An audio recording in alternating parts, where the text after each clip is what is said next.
Nesta manhã, terceira e última reflexão, essa de mensagens, tudo é possível. Essa série surgiu no mês de novembro, enquanto os pastores convidados pregavam aqui, e diante de desafios ministeriais, familiares, pessoais, comecei a orar e a pensar sobre esse tema. E o lugar que eu cheguei os meus irmãos não são diferentes de mim. Se eu passo por crises pessoais, familiares, ministeriais, certamente eu não estou sozinho. Há muitos irmãos que igualmente estão passando crises comigo.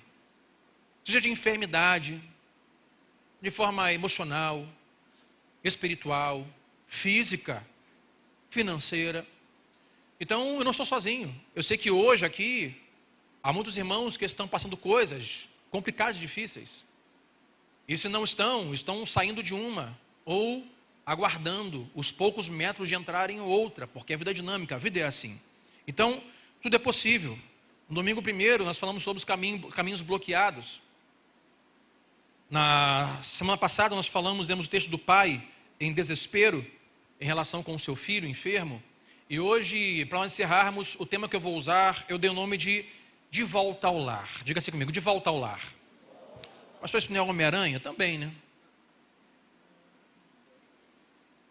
De volta ao lar é o tema desta manhã. Então, já vá abrindo aí, embora não leia, abre aí, vá abrindo aí Lucas 15. Não vou ler agora, vou te dar uma introdução primeira. Mas para quem essa mensagem nesta manhã? Para todos? Sim, mas eu diria especificamente para 3 grupos de pessoas, que na verdade vão ser um grupo só. A mensagem de hoje é para aquela pessoa que está longe de Deus. Pode ser o seu caso hoje aqui nesta manhã presente ou conosco pelo YouTube. Está longe de Deus. E vale dizer que está longe de Deus não quer dizer em si só não vir a culto. Tem gente que vai a culto semanal, quinzenal, mas está longe de Deus. Longe de coração, de mente, de prática, de obediência, de credo, de fé, doutrina, longe de Deus. Mas também para aquelas pessoas, nesse caso ainda, que estão de fato longe de Deus. Pode ser você, pode ser alguém da sua família, que é o segundo grupo. Essa mensagem é para aqueles que desejam ver sua família na casa de Deus. Talvez é o seu filho, sua filha, seu marido, sua esposa, seu pai, seu sobrinho, sua tia. Alguém que você ama e tem orado por ele, por ela, aguardando em Deus o favor de tê-los na casa de Deus, e não especificamente dentro de uma igreja, mas perto de Deus. O terceiro grupo, a mensagem é para aquelas pessoas que já consideram impossível um milagre em sua família. Pastor, eu na verdade já parei de orar por isso tem um tempo, ou recentemente, porque são 5 anos, são 10 anos, são 20 anos, né? São 6 meses. E parece que nada muda, ou às vezes parece que piora. Cada ano que passa está mais afastado de Deus. Cada ano que passa está pior em relação à comunhão, que até outrora teve com Deus, não tem mais. Isso serve para aqueles que outrora tiveram comunhão com Deus e não mais têm. E para aqueles que nunca tiveram encontro com Deus, por meio da pessoa de Jesus Cristo. Então a mensagem de hoje é para você que está longe de Deus por algum motivo. E vale dizer, talvez está congregando, mas longe de Deus por alguma prática, por algum vício, por algum pensamento, por alguma crise. Segundo, para você que tem familiares que estão longe de Deus. E terceiro, para você que já não mais acredita ser possível esta pessoa que você ama estar na casa de Deus, que eu vou chamar de volta ao lar. E queremos, nessa mensagem de hoje, te dar fé para você continuar crendo que pessoas que, quem sabe, não estão hoje aqui, ou não estão em comunhão com Deus, que elas podem, pela misericórdia de Deus, voltar ou iniciar o encontro com Jesus Cristo. Quem crê comigo esta manhã, diga amém. De volta ao lar.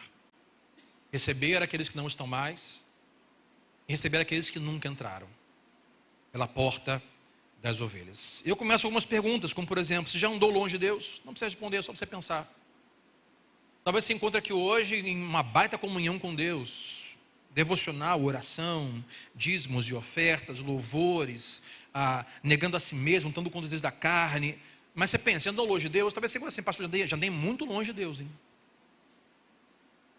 Talvez você se encontre longe de Deus ainda hoje, no seu coração, alguma coisa. Ou o Espírito Santo traz a luz para você se arrepender, ou o diabo muitas vezes te acusa. Porque estamos na igreja, mas temos algumas coisas que nos afastam de Deus. Vou passar por um pouco isso nesta manhã também. Ou a segunda pergunta: existe alguém em sua casa que está longe de Deus? Aí você pode levantar as suas mãos. Existe alguém que você gostaria muito de ver encontrado por Jesus, que você ora por, e hoje está longe de Deus? Levante a mão comigo. Que tem a pessoa em sua casa assim, sua família? Ou mora conosco, ou é um parente próximo, mas que nós gostaríamos muito de tê-los perto de Deus. E não é preciso muita coisa, meus irmãos, para ficarmos longe de Deus. Não é preciso muita coisa. O que temos ao nosso redor é mais do que o suficiente. E vai lembrar que isso não é coisa nova ou antiga. Desde Gênesis 3, nós sempre tivemos oportunidades, nós sempre tivemos motivos, atrações para estarmos longe de Deus. O texto que vamos ler é Jesus contando uma história que se você bateu o olho aí, de repente já identificou, uma história que já foi pregada e ensinada inúmeras vezes. Que há ensinamentos diversos. Eu já ouvi inúmeras vezes, e hoje me arrisco a pregar de novo. Ou pregar, embora já tenha ouvido por milhares de vezes. Mas Jesus conta uma história de uma família em crise, um pai e 2 filhos, um mais novo e um mais velho. É para nos lembrar que toda família passa por dificuldade, toda família passa por suas crises. E se você ainda não chegou lá, aguarde. Daqui a alguns metros ou quilômetros, você vai entrar em alguma crise daqui a alguns passos. Isso é inevitável. Mas como assim, pastor? Por que inevitável? Porque família é um projeto de Deus. Uma família bíblica faz diferença na vida dos que estão vindo para as próximas gerações. E o diabo não quer isso. O diabo não quer uma família que envia ao mundo pessoas que temem a Deus, que envia ao mundo homens que são homens, mulheres que são mulheres. O diabo não quer que a sua família envie um homem bons maridos, bons pais, bons patrões, bons empregados. O diabo não quer que você envie ao mundo pessoas humildes, servas, obedientes, princípios bíblicos. Não, ele não quer. O diabo quer o mundo em caos. E para ter o mundo em caos, basta nós gerenciarmos e gerarmos pessoas que vivem o caos em suas crises emocionais, psicológicas, de identidade, familiar, o seu lugar. Então, o diabo para ele não é jogo. Nós temos famílias bem-sucedidas ou estáveis ou bíblicas. Por isso, família é um alvo constante de ataque do diabo. Olhe as mídias, olhe a cultura. Das novelas, as minisséries, as mais simples. A semana sentei lá na sala e tentei tomar um café lá e tinha uma série lá nesses aplicativos de streaming, uma série lá, vi um cara lá, vi o nome e gostei. O cara tal, bonitão, tal, policial, vou ver. Não deu 10 minutos. Não deu 10 minutos, já passa a mãe dele que tem um casamento fora dos padrões bíblicos. Então, tudo está colaborando para que nós tenhamos o que biblicamente não deveria ser, não vou usar a palavra normal, mas estamos tornando normal o que a Bíblia diz que não é bom para nós. Então, por isso que eu digo isso, porque você, pastor, mas é possível viver uma família assim para sempre, sem crise? Não, não é possível. Eu vou te dar aqui 3 motivos principais que nos fazem nós passarmos por crises. Bom, o texto que vamos ler, você já conhece, não vou ler ainda, mas é o texto do que nós vamos chamar de a parábola do filho pródigo. Nessa parábola nós temos 3 personagens específicos. Nós temos o filho mais novo, que está triste com sua condição, e ele quer ir embora. Nós temos o filho mais velho, que está louco com o que está acontecendo. E nós temos o pai. E nesse caso, uma parábola que Jesus conta, representando a raça humana, o pecado, e eu não vou entrar muito sobre isso, mas o filho pródigo com sua saída, a natureza pecaminosa, e principalmente fala sobre um pai que recebe o filho, ou fala sobre o coração do pai disposto a receber o pecado e o pecador. Pródigo, que quer dizer entre linhas ou no dicionário, extravagante, imprudente, gastador, esbanjador. Mas embora pareça, pelo título, que a parábola é sobre o filho que foi, não é. A parábola aqui é sobre o pai. Ele é o personagem principal. O foco da história não é necessariamente o erro do filho, mas é o coração do pai. É sobre isso a história. Jesus quer mostrar o coração de Deus. Se alguém nessa história foi extravagante, não foi o filho que pegou o dinheiro e saiu gastando, esbanjando. Se nessa história tem alguém extravagante, esse extravagante é o pai. De receber como recebeu o filho. De receber alguém que fez o que fez com ele. De receber alguém que o desconsiderou ao pedir herança. É sobre o pai. É sobre sua graça, sobre o seu perdão e sobre sua perseverança. Mas olhando o filho, é onde vamos tomar parte nesta manhã, talvez esse pode ser o caso de alguém da sua família. Do seu cônjuge, do seu filho, alguém que você ama. Por isso hoje eu quero abordar 4 coisas simples. Lembrando que no aplicativo tem as notas da mensagem. Possivelmente você recebeu a notificação aí do meu esboço. 4 coisas que falarei esta manhã. Primeiro, a atração. Segundo, vamos falar sobre a dor, sobre o lugar e sobre a festa. Número 1 para nós, a atração. Atração, dor, lugar e festa. A atração. Olha comigo o versículo 12 e 13 de Lucas 15.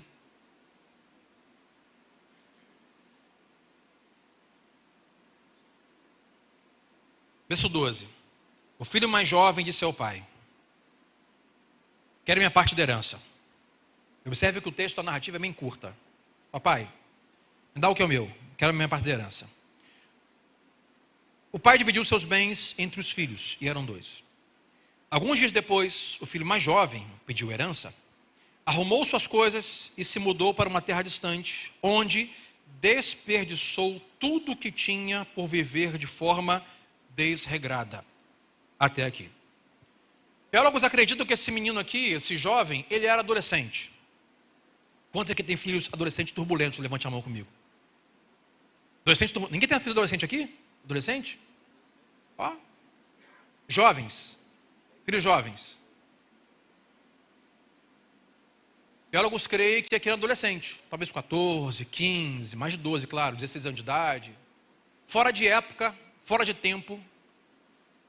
Pediu suas coisas e foi embora. Desperdiçou tudo que tinha por viver de forma desregrada. Como eu sempre gosto de fazer, eu não gosto simplesmente olhar o texto antigo, simplesmente ficar com o olhar antigo. Porque o mundo é mundo desde que foi criado, desde Gênesis 3. Para você olhar esse jovem com um olhar de hoje, por exemplo.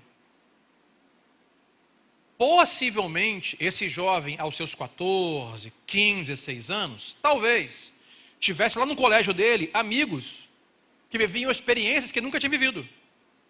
Você nunca foi? Você nunca comeu isso? Nunca bebeu? Nunca visitou? Nunca fez? Talvez. E ele com aquela impressão, a palavra aqui é atração.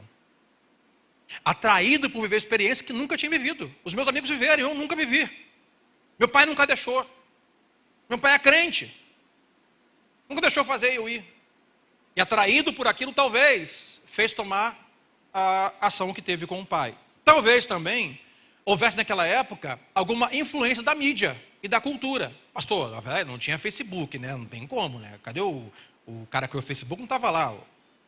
Tá, mas quais eram as mídias da época? Eu não sei quais eram. Mas possivelmente na época tinha uma cultura secular mundial que nós temos hoje. Em Roma, muitas coisas pecaminosas aconteciam. Então talvez, também na cultura e na época, ele foi inflamado, atraído em querer experimentar coisas que seus amigos experimentaram e ele não. E ele ficou assim: pai, me dá meu dinheiro, eu vou embora.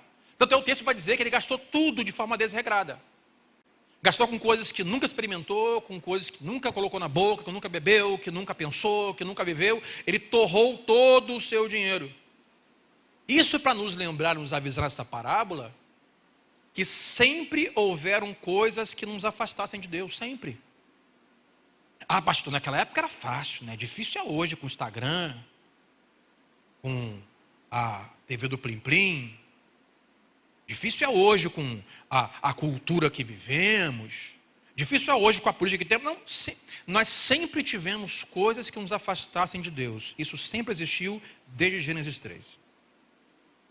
Você não precisa ser um adolescente para se afastar das coisas de Deus. Você pode ser adolescente, você pode ser jovem, você pode ser solteiro, casado, idoso. Você sempre vai ter, na sua época, na sua geração, na sua idade, coisas que lhe atraiam. Para você se afastar de Deus, dar passos para trás, ou virar e dar passos na direção oposta à vontade, à presença e às leis de Deus. Sempre houve todo tipo de influência neste mundo que nos puxassem como um imã, que nos atraíssem. Por isso, eu lembrei de um pequeno livro do saudoso escritor, teólogo nacional, Russell Shedd. E tem esse livro, chama-se O Mundo, o Pecado e o Diabo. O mundo, o pecado, a carne e o diabo. Por isso, se eu for separar hoje, que eu vou chamar de os 3 imãs. Os 3 imãs que nos atraem para longe de Deus. Primeiro imã, eu vou chamar de o mundo. O que é o mundo? É o sistema que rege o nosso tempo. A narrativa do mundo. Não tem problema. Não, isso não faz mal. Mentira. Seus pais te enganaram. Isso aqui é fazer bem para você. Não era normal na época do seu pai. Agora isso é tudo normal. Não tem problema nenhum. Você pode fazer isso, fazer aquilo. A narrativa do mundo hoje é um imã que nos afasta das coisas de Deus. O segundo imã, sim, é a nossa carne. O que Russell Shedd chama carne ou pecado. São nossas vontades, nossos desejos, que são influenciados, são alimentados, nutridos pela narrativa do mundo. Seja feliz. A mais interessante que eu vi hoje, na casa a gente fala várias vezes sobre isso, né? A narrativa feminista. Mulher não precisa de homem. Mentira. Eu gostei de um vídeo que eu vi com a mulher, não sei quem viu uma mulher dizendo assim no Instagram dela. Para vocês aí que dizem que não precisa de homem, desculpa, tá, mas eu preciso. O meu, ele bota a prateleira no lugar e faz o ventilador como se eu fosse homem, fosse só isso, né? Ele troca a cortina, ele paga as minhas contas. Eu preciso de homem. Mas mulher precisa de homem e homem precisa de mulher. Nós nos completamos. Nós estamos em carreira solo. O homem é completo quando encontra a sua parceira para viver a sua vida e construir a vida juntos. E a mulher é a mesma coisa. Não é só sobre questões fisiológicas como sexuais, envolve tudo. Então, o desejo de ser feliz, ser independente, ser o rei do meu reino, o mundo tem narrativas boas para você, você não precisa de ninguém, você pode ir sozinho. Segundo imã que você faz de Deus, claro, também o diabo. E o que o diabo usa? As narrativas e os meus desejos. Você quer isso? Deseja isso? Eu posso te dar. Então, mais ou menos assim, o meu coração, pela narrativa do mundo, deseja algo que é da minha carne, que é desejo humano. Nessa luta que Paulo diz da carne contra o espírito. Então a minha carne ela é inflada, meu desejo para a narrativa do mundo, o diabo diz assim, eu tenho a solução para você, eu tenho isso para você, tá embrulhadinho, presente Natal, vou te dar esse ano. E são imãs que nos atraem para nós andarmos longe de Deus. E lembrando que nesta manhã, essa reflexão é para esses 2 públicos. Pessoas que quem sabe estão conosco hoje aqui, ou nas redes sociais, que estão de fato afastadas de Deus. E para aquelas pessoas que estão parcialmente afastadas, estão congregando, mas algo dentro delas, uma conduta, um coração, um sentimento, um hábito, as afasta de Deus. Ou o terceiro grupo, talvez alguém que você ama está longe de Deus. Alguém que você quer o bem, já esteve perto de Deus, mas hoje está distante. Você está dizendo, Deus, que ele volte para o lar. Esse lar é não só a igreja, mas para a comunhão com o Senhor. Ou talvez alguém que nunca esteve no encontro com Jesus. Se temos imãs, eu tenho aqui alguns pensamentos ou frases, você pode anotar ou olhar aí no aplicativo. A primeira delas eu vou dizer que é mais fácil evitar a tentação do que resisti-la. É mais fácil evitar a tentação do que resisti-la. Muitas coisas são a fonte da nossa tentação. Então temos que fazer o quê? Eliminá-la. Eliminá-la. Porque às vezes achamos que não há nenhum problema eu ter acesso ou me encontrar ou viver com isso, porque eu tenho autocontrole e eu vou ser tentado, mas vou resistir. Mentira. Quem nunca ouviu? Não, eu tenho esse vício, mas é porque eu quero. Quando eu quiser eu paro. Já ouviu isso? E hoje em dia, acho que os piores vícios não são nem mais cachaça ou fumo. São jogos, né? Tanto jogos de computador como as bets, aposta. Mas Casa perdeu 10 mil esse mês. Não, perdi porque eu quero. Porque eu não sou, mas não sou viciado, quando eu quiser eu paro. Não para. Então, nós temos que fazer, não é apenas resistir, é evitar, é ver qual é a fonte e eliminar. Vou te dar um exemplo. É mais fácil você não comprar o que você não pode comer do que comprar e tentar evitar. Sim ou não? Em casa tem coisa que a gente não compra. Eu estava pensando isso, sua esposa, essa semana, eu falei assim, cara, qual foi a última vez que a Adriana falou assim, amor, acabou o açúcar?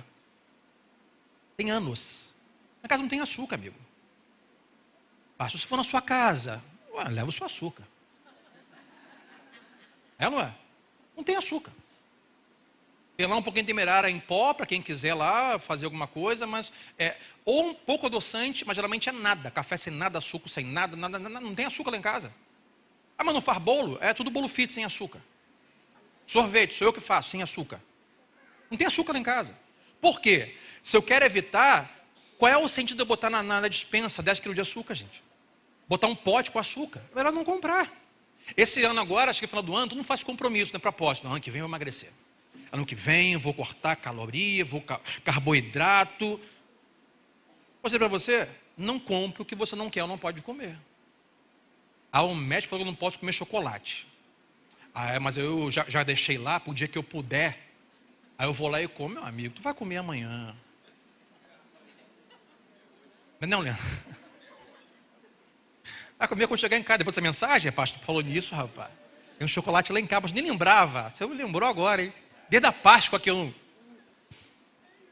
O que você faz você elimina a fonte. Seu médico diz, você não pode comer açúcar, não compra açúcar. Não entre em uma de, eu vou comprar para as crianças, mas eu vou resistir. Você não vai resistir. Você vai resistir por um tempo. Mesma coisa aquilo que nos atrai para nos afastar de Deus. E a pergunta que eu faço é, quais são as coisas em sua vida que te afastam de Deus?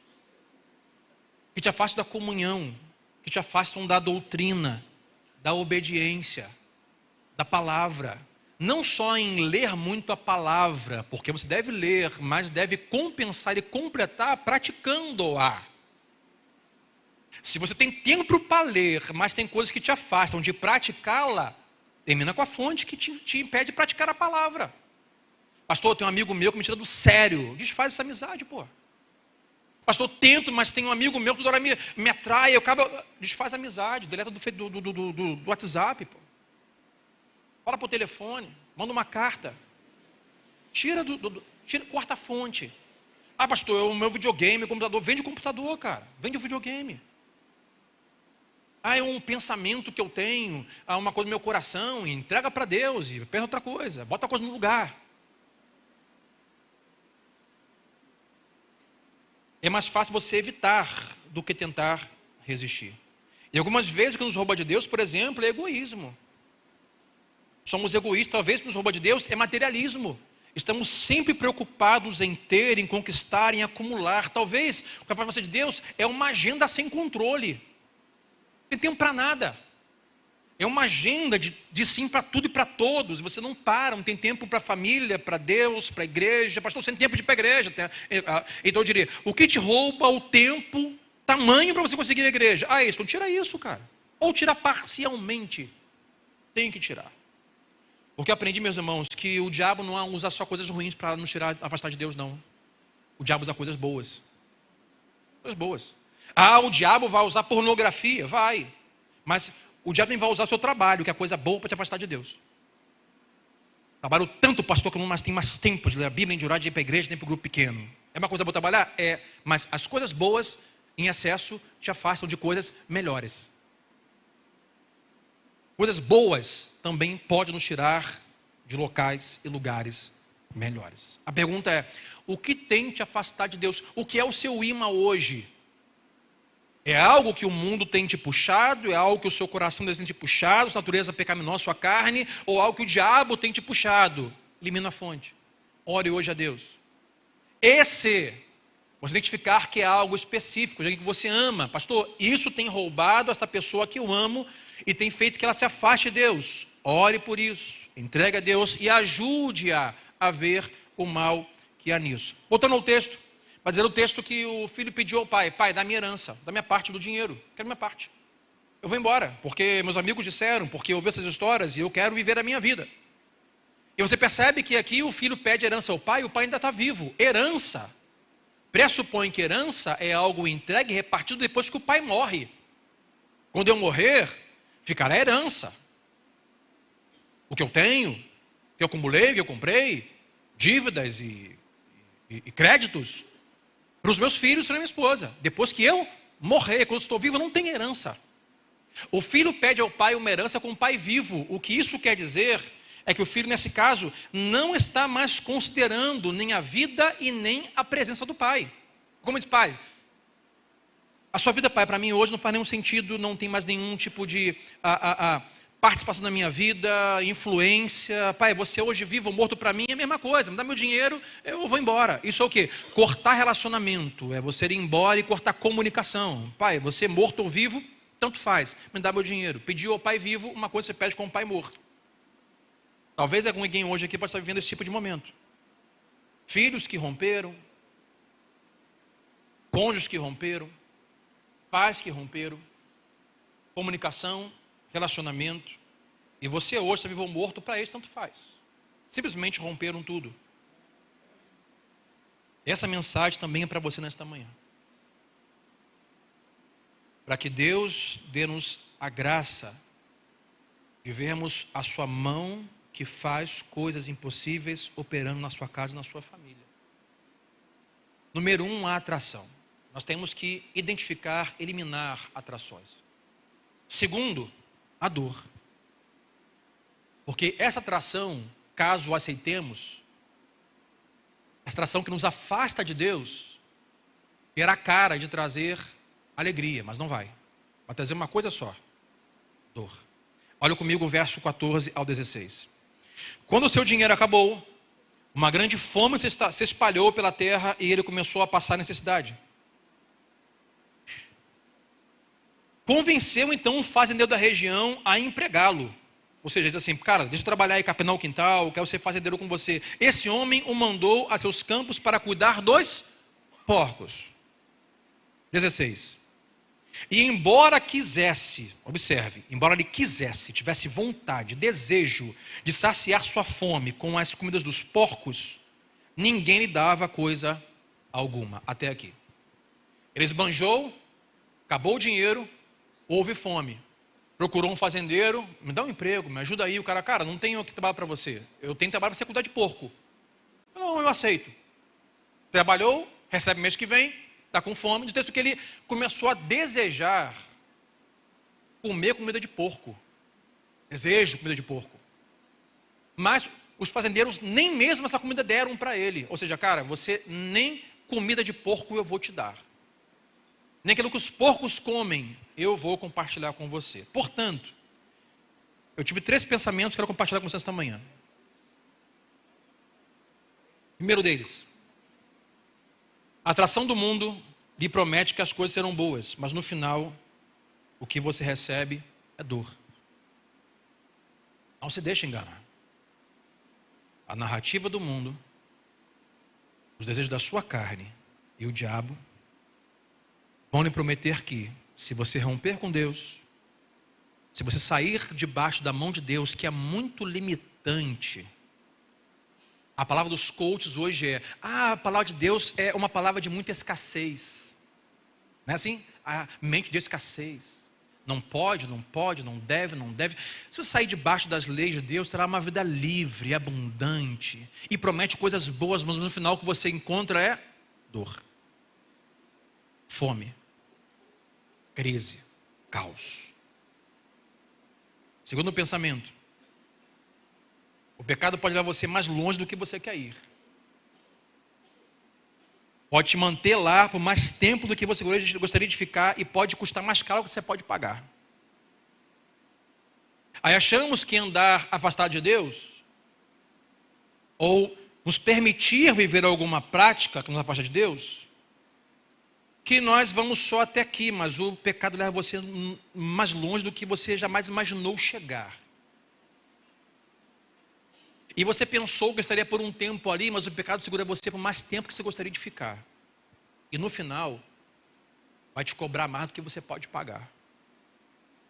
Você pode perder sua saúde, vida emocional, relacionamentos, casamentos, amizades e por aí vai. A atração que o mundo nos traz para você, para a sua família, para o seu filho, para quem amamos, no final não é bem-estar, no final é dor. Sabe o que o diabo faz? O diabo nunca te mostrará a linha de chegada, apenas o que está em sua frente. Ele nunca vai dizer a verdade ou bater uma real. O diabo nunca vai te mostrar que no final você vai acabar comendo comida de porco. Ele não vai te mostrar isso. Ele vai te mostrar apenas o próximo passo, que parece ser muito bom.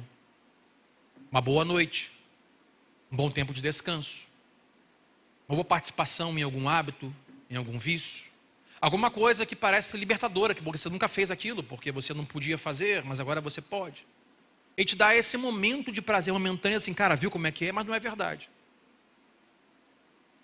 A Bíblia, ela é sincera e nos dá claramente, sem nuance, sem sombras, o que é a linha chegada de quem está em Deus e quem não está em Deus.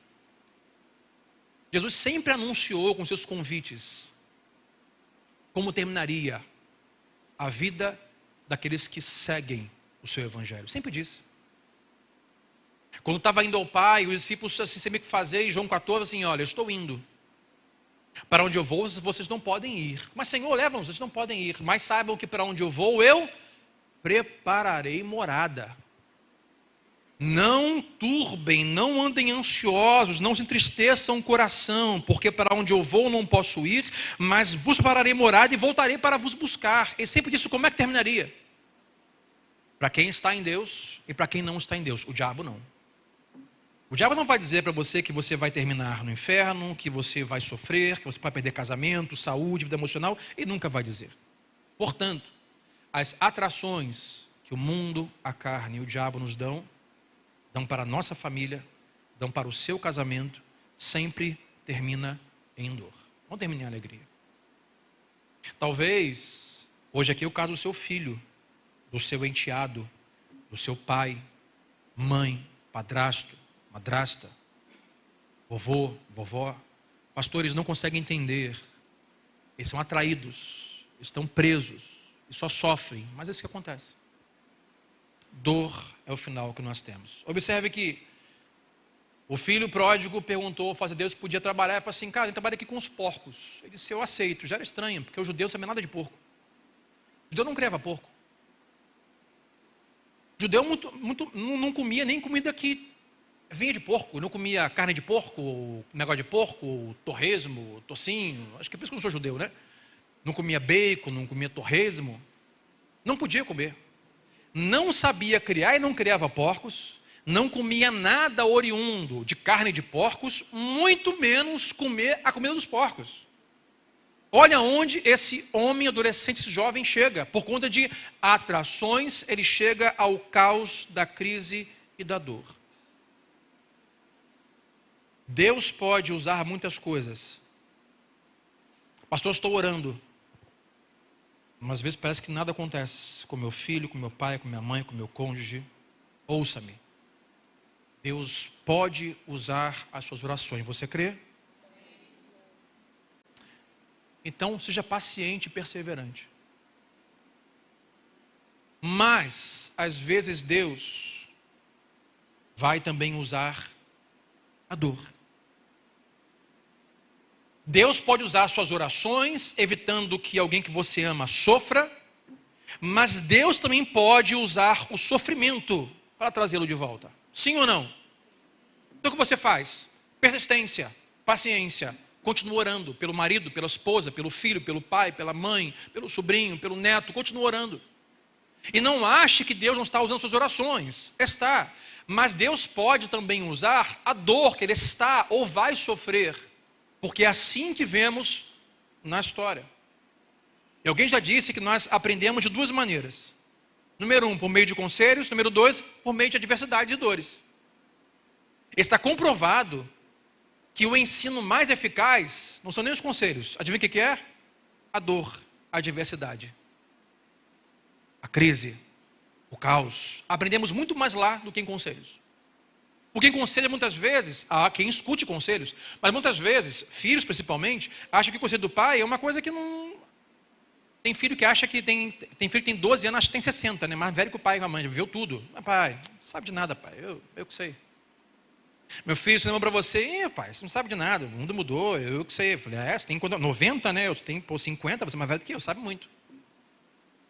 Estudou em Harvard, né? O Harvard agora chama-se Facebook. Agora Harvard agora é X. Aí eu li um artigo no G1, agora eu sou doutor. É assim que é o século de hoje, é isso. E às vezes Deus vai usar esta crise, essa dor, essa lama, esse caos, para fazer algumas coisas que talvez os conselhos não fariam. Deus vai somar suas orações com o tempo em que vivem. E eu, lendo esse texto, eu separei 5 coisas que eu comecei a observar e aprendi. Uma delas, esse jovem não pretendia arruinar sua vida quando saiu de casa. Ele falou assim, pai, dá meu dinheiro aí, porque agora, ó, vou esbanjar. Pai, sabe só, eu vou arruinar a minha vida. Você é irreconhecível. Ele não saiu de casa intencionalmente para arruinar a sua vida. Porque ninguém deseja intencionalmente acabar com a sua vida financeira, relacional. Não é intencional. Pastor, às vezes eu acho que meu filho, ele está nisso porque ele quer. Não, seu filho não quer acabar com a vida dele. O seu cônjuge, ele não tem a intencionalidade de arruinar a vida dele, nem o seu casamento. Ele é atraído, ele é cegado e vai em direção a esse imã. Não é intencional. Esse jovem só chega assim, não, eu vou acabar com a vida. Não fiz isso. E ele só se encontrou em seu momento mais difícil. Algumas pessoas só vão se encontrar no momento mais difícil. Então o que você faz? Ora e aguarda. Faz no seu vizinho, ora e aguarda. Domingo passado a frase que eu falei foi: algumas coisas vão precisar piorar antes de melhorar. Lembra disso? Vai precisar piorar de melhorar. Mas toma só piora, talvez tenha que piorar um pouco mais antes de melhorar. Número 1, ele não foi intencional em arruinar sua vida.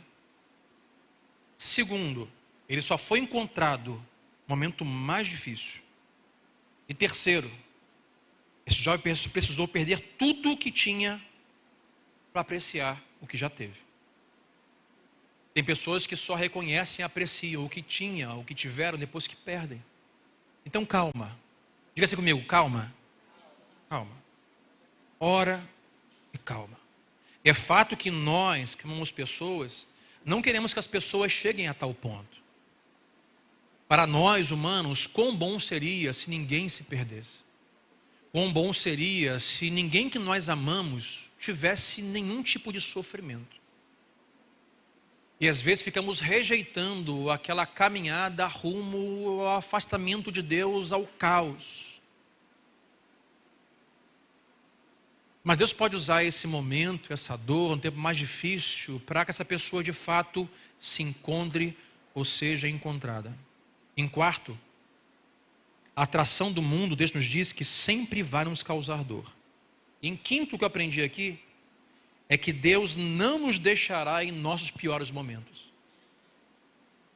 É quando esse jovem está no seu pior momento que Deus o encontra.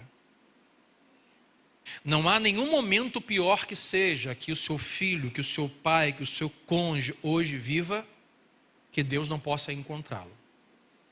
Que Deus não possa resgatá-lo. verso 17, 15, verso 17, olha comigo o texto. Quando finalmente caiu em si, disse esse jovem, até os empregados do meu pai têm comida de sobra, e eu estou aqui, morrendo de fome. Nesta manhã, creia que essa pessoa que você ora, ela vai cair em si. Posso ouvir um amém nesta manhã? Ela vai cair em si. Creia que essa pessoa que você ora, ela vai cair em si e perceber onde está, onde esteve. Por isso, continue orando, seja paciente e persevere. Acredite que o Espírito Santo pode ir a lugares e a espaços que você não pode ir. A oração faz com que céus se movam, para que então o lugar onde está essa pessoa que você ama, que você não pode ir, ou nem mesmo sabe onde está, creia que o Espírito Santo pode ir a lugares, ou a espaços, mente, coração, alma, volição, que você não pode ir, mas Deus pode ir. Então creia, continue orando, seja paciente. Porque pela fé vai chegar uma hora, ou hoje ainda, ou amanhã, ou daqui a uma semana, que essa pessoa vai cair em si, tendo como base o poder de Deus e as suas orações. Observe que o apetite pelo pecado, a narrativa da sua época, o desejo pecaminoso, o diabo levou esse jovem a sair de casa. Mas o que foi que ele trouxe de volta? Fome. Esse é o texto. Até os escravos do meu pai têm o que comer e eu estou aqui com fome. Ele lembrou da provisão que havia na casa do pai. Ele lembrou do alimento que havia na casa do pai. Ele lembrou da proporção que havia na casa do pai. Se a fome pelo pecado o levou a distante, a memória por aquilo que recebeu. E o que recebeu? Amor, afeto, carinho, perdão, fez com que ele voltasse. A dor fará com que muitos voltem, mas embora soframos junto com eles, perseveramos em oração. Número 1, a atração, com ela vem a dor. Mas em terceiro, eu vou chamar de o lugar. Olha comigo o verso 18 e 19. Diz então o jovem, vou retornar à casa de meu pai e vou dizer, pai, pequei contra o céu e contra o Senhor, e não sou mais digno de ser chamado seu filho. Por favor, trate-me como seu empregado, até aqui. Ele sabia que ser tratado como empregado ainda era mais abundante do que onde ele estava. Porque ele disse anteriormente, até os empregados da casa do meu pai têm o que comer. Ele disse, voltarei para a casa de meu pai. Aqueles que foram afastados de Deus e esmagados pela dor, precisarão de um lugar para voltar, o que eu vou chamar de precisarão de um lugar de cura para chamar de casa. Independente de como saíram, independente de como foram, precisarão de lugar para dizer, ali eu tenho morada, ali eu sou bem-vindo, ali eu sou amado, eu posso voltar para lá. Por isso, pai, por isso, mãe, por isso, filho, por isso, vô, não queime suas pontes. Essa casa só foi possível ser memorizada, lembrada, que poderia ser algo que ele poderia voltar, porque o pai que ficou não queimou as pontes. O que queimar as pontes? É dizer, vá, mas não volte mais. Enquanto você não mudar, você não é bem-vindo. Não aguento mais você, toma sua vida, mas não me liguem. Pelo contrário. Mas o texto nós vamos ler que o pai diariamente estava ao aguardo do filho. Talvez se fosse hoje, diariamente um WhatsApp. E aí, filho, como é que você está? E aí, pai, como é que você está? E aí, sobrinho, como é que você está? Ah, estou no inferno. Estou com fome. Estou comendo comida de porco. Quer dizer, estou querendo, mas nem se me deram. Você sabe que em casa, você é bem-vindo. Volta para casa, sabe o que é isso? manter as pontes no lugar. Diga sempre para o seu irmão do seu lado: não queime suas pontes. Ruim é quando alguém que se afastou diga assim: cara, não sei o que fazer, mas para casa eu não posso voltar. Meu pai não me recebe, minha mãe não me aceita, meu filho não quer saber de mim, meu sobrinho diz, para casa eu não posso voltar, eu vou ter que fazer alguma coisa.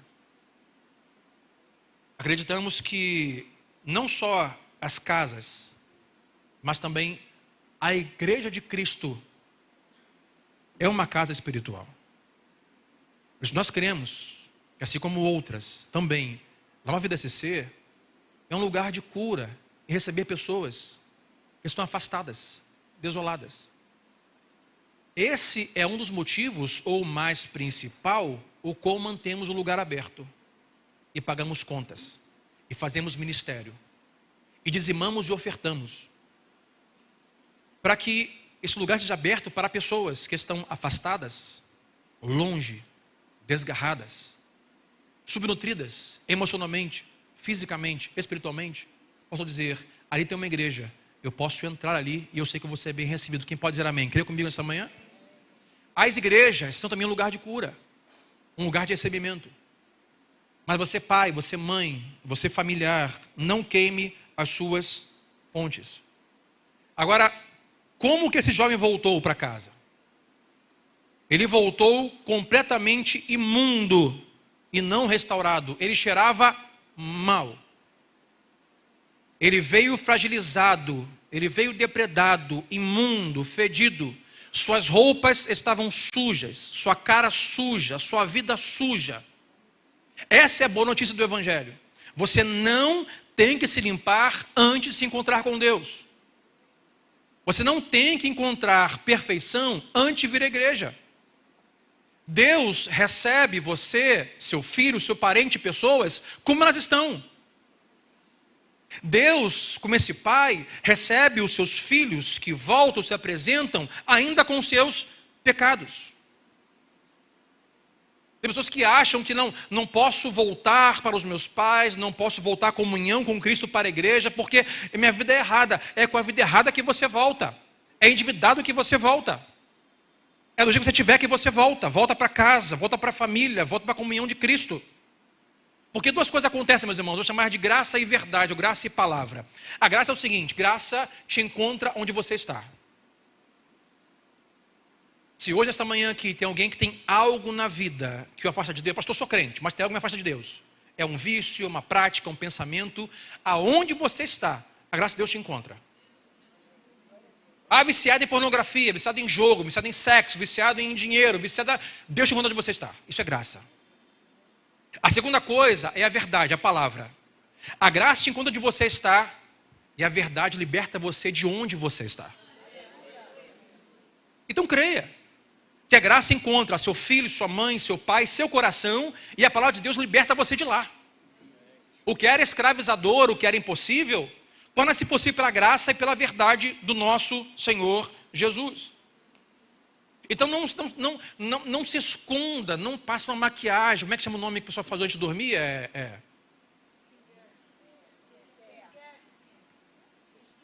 Skincare. Não faça uma skincare espiritual. Antes de sair de casa, faz uma skincare espiritual, né? Já percebeu que eu não estou com roupa dentro hoje? Minha mulher reclamou. Você camisa para dentro, não usa camisa. Minha filha, agora eu estou magrinha, camisa para dentro. Aí você se maqueia, bota uma roupa de crente, você anda como crente, dá passeio como crente, mas tem algo no seu coração, na sua vida, que está afastando você de Deus. Não faça uma skincare espiritual. Deus, ou a graça dele, encontra você onde você está. Mas a palavra de Deus hoje quer libertar você de onde você está. Tire as atrações, cancele-as.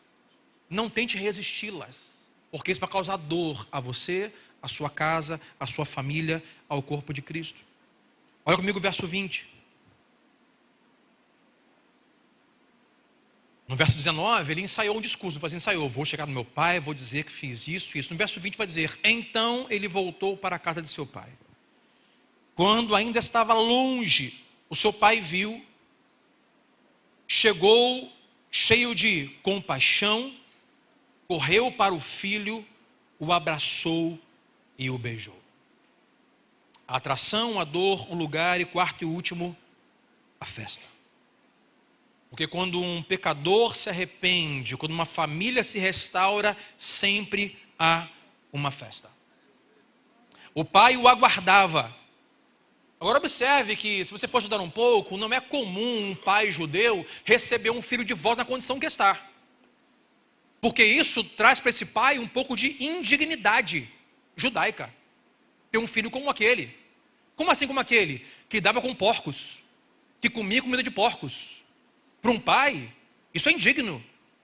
Mas o pai não está tão preocupado com o que os outros judeus vão pensar. Ele se preocupa com a saúde do filho. Receber o filho. Ouça-me aqui, você pai, mãe, parente, marido e esposa. Não se preocupe tanto com o que vão achar de você, se você amparar e receber alguém que você ama, que está imundo. Receba-o, ame-o, cuide dele e dela, porque vai ser uma terapia espiritual para essa pessoa. É o que vão achar se eu... Esse pai não está preocupado com o que os judeus outros vão dizer. Ela recebeu um filho, cuida de porcos, que coisa pecaminosa, não é meu filho, cara. Recebeu o filho e vai dizer que cheio de compaixão e correu para o seu filho, correu para o seu filho. Lembrando que essas parábolas, essa história é um retrato de Deus. Como eu disse, a história não é sobre o erro de um filho. É sobre o amor, a graça de Deus. Como esse pai corre para o seu filho. Como esse pai espera o seu filho. Como esse pai se preocupa e se importa com o filho que está perdido, machucado e quebrado. Assim Deus se importa com pessoas falidas, machucadas, quebradas e completamente solitárias. O pai se importa com o seu filho, com o seu cônjuge, com todos que você ama. O pai os ama também e se importa com eles. Deus se importa com você. Pastor, eu entrei aqui machucado, quebrado, solitário, algo em mim que só eu e Deus sabemos. Deus se importa com você. Deus não é só o pastor Sandro, que parece ser um sujeito bom e perfeito, que estou longe de ser. Conviva comigo, você saberá. Ah, pastor, eu tenho coisas em mim que eu penso, que eu sinto, que eu vivo, e não dê desculpas. Elimina a fonte da atração. Sai da dor. E saiba que é um pai nesta manhã que está de braços abertos aguardando você e vai em sua direção para dizer: eu quero libertar você, curar você, trazer você de volta para o lar, para perto, para a comunhão, para a presença de Deus. Isso é para você e é também para a sua família. E como dizer a palavra de Deus, que mesmo que sejamos encontrados infiéis, todavia nosso Pai, nosso Deus sempre será fiel. O filho foi embora e foi infiel, infiel ao legado, infiel à honra ao pai. Ele foi infiel, mas o pai sempre foi e continuou sendo fiel. Todo dia, teólogos concluem, ou afirmam, ou supõem que levou anos. O pai diariamente ia até a entrada da casa, olhava o horizonte e aguardava o filho voltar, que tinha uma certeza: meu filho vai voltar. Persistência, paciência, fé. Que parecia impossível, ele cria que seria impossível. Na parábola, assim é o nosso Deus. Não importa o quanto você tem sido infiel no seu casamento, na sua mente, na sua a obediência à palavra, nesta manhã Deus continua sendo fiel e a graça dele te alcança onde você está e a palavra dele nesta manhã tira você de onde você está. Você crê comigo essa manhã? O pai o recebe de braços abertos. Observe que o filho chegou com o discurso ensaiado. Vou dizer: meu pai, isso. Eu creio que isso vai acontecer. Só que o ensaio era assim: pai, trate-me como escravo, porque até os escravos têm muito mais do que eu tinha. Me trate como escravo, que é o suficiente. É o discurso dele, mas não é o que acontece. Olha comigo o verso 21. O filho disse: pai, pequei contra o céu e contra o Senhor, e não sou mais digno de ser chamado seu filho. Disse ele: pai, me trate como escravo. Não sou mais digno de ser chamado seu filho, tendo como base aquilo que eu fiz. Então ouça-me nesta manhã. Você é filho de Deus por nascimento e não por valor. Não há nada que você faça estando em Cristo que desfaça a sua adoção por meio de Cristo. Você não é filho de Deus por aquilo que você faz, deixa de fazer, mas por nascimento. Nasceu de novo, Você é filho de Deus. Mas pastor, eu pequei, pastor, eu pensei, mas pastor, não importa. Deus não coloca você como filho, tendo como base, ou te dá o valor de filho, tendo como base o que você fez ou você não fez. Mas por nascimento, você nasceu de novo, você é filho de Deus. Por esta manhã, se for o seu caso, receba de volta a sua identidade de filho de Deus. Não importa o quanto você está distante de Deus, completamente, parcialmente ou em algo. Esse jovem volta para casa cheio de culpa, cheio de vergonha. Pai, eu não sou digno, pai. De arrependimento. E o que ele encontra? Juízo? Não. Julgamento? Não. Condenação? Não. Ele encontra amor. Ele encontra perdão. Assim Deus faz conosco todos os dias. Quando nos sentimos culpados, sujos, por aquilo que pensamos, fizemos, desejamos. Deus está sempre pronto a, pelo Espírito, gerar tristeza, que gera arrependimento no apóstolo Paulo, e com isso perdão. E nova aliança, ou retomada aliança e comunhão com o Senhor.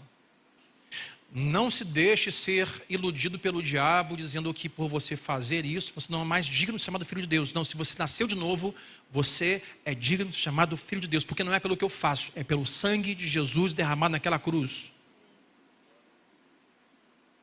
E o filho disse: pai, me trate como seu escravo. Eu estive num caminho muito, mas muito afastado do Senhor. E que percebemos no texto é que no pior desse jovem, o pai entregou o melhor que tinha. Então ouça-me, é em nosso pior que Deus quer nos dar o seu melhor. Nossa maior sujeira, afastamento, podridão, pensamento, crise, caos, que Deus já nos deu o seu melhor, chamado Jesus Cristo naquela cruz. E observe o que o texto vai dizer no versículo 22. O pai, no entanto, com base no quê? No que o filho disse: pai, me trate como escravo. O pai, no entanto, disse aos servos: depressa, tragam a melhor roupa da casa e vistam nele. Coloquem-lhe o anel no dedo e sandálias nos pés. Embora o filho houvesse pedido para ser tratado como escravo, o que o pai faz? O pai o honra em muitas esferas. Vai dizer: peguem uma veste e vistam. Esta veste, essa vestimenta, túnica, roupa, fala sobre prosperidade. Você andou falido, você comeu comida de porco, mas você, na casa do pai, eu restauro em você a prosperidade. Você não mais vai comer comida desse mundo, você vai comer comida da mesa do pai. Prosperidade emocional, espiritual, financeira, familiar, prosperidade restaurada. Mas não só coloca nele um manto, coloca nele um anel. Anel fala sobre autoridade, no anel da família, que sela cartas. Eu lhe restauro a autoridade, o pai disse: meu filho. A autoridade como filho legítimo. A autoridade não como escravo deste mundo, mas como filho de Deus. Não importa o que você fez, não importa o que você andou, mas na casa do pai eu lhe restauro a autoridade, ser chamado filho de Deus. E disse: coloque nele as sandálias. Sandálias, sapatos, fala sobre direção. Meu filho, você andou desgarrado, sem direção alguma, perdido. Mas na casa do pai, eu tenho propósito para a sua vida. Eu tenho direção para você. Coloque nele as sandálias do propósito, da direção que eu tenho para ele, para a sua história, para a sua vida. Restaurou nele a autoridade, restaurou nele a prosperidade, restaurou nele o propósito, a direção. Creio nesta manhã que Deus pode restaurar todas as coisas em sua vida e na vida de sua família. Quem recebe comigo, diga amém nesta manhã, levante as suas mãos. E se você quer, aplaude o Senhor nesta manhã. Diga assim: a minha família vai ser restaurada em nome de Jesus. Restaurada. Mas não para aí. Vai dizer o texto no final, que o versículo 23 é comigo. E o pai termina: além da vestimenta, do anel, da sandália, matem um novilho gordo, matem uma ovelha, matem um gado gordo, e faremos o banquete, nós celebraremos. A vestimenta fala sobre prosperidade, o anel, a autoridade, sandálias, propósito, direção, e esse animal morto, celebração, fala sobre alegria. Vamos celebrar, vamos comer. Alegria. Pela fé, haverá alegria em sua casa. Alegria para aquele que voltou para casa. Alegria para aqueles desgarrados que voltaram à comunhão com o Senhor. Alegria porque estavam presos em alguma área da vida que afastavam de Deus, mesmo sendo cristão, que serão libertos e com alegria celebrarão a liberdade em Cristo. Alegria, autoridade, prosperidade, propósito, direção, em nome de Jesus. Termino dizendo que Deus quer restaurar a sua alegria e da sua família. Quem recebe nessa manhã comigo, diga amém. Você pai e mãe chora pelo filho, você filho chora pelo seu pai, você marido chora pela sua esposa, esposa chora pelo marido. Nós que amamos pessoas, choramos por elas. Que Deus hoje, pela fé, você creia que Deus não está parado, que Deus não está dormindo, que Deus não está muito ocupado com o Oriente Médio. Deus está olhando a sua casa, Deus está cuidando dos seus. Então paciência, calma, continua orando, e pela fé, aqueles que se foram ou estão distantes, voltarão para a mesa do Pai, e pela fé, receberão novas vestes, novos anéis, novas sandálias, e você celebrará a alegria do Senhor em sua casa, em nome de Jesus.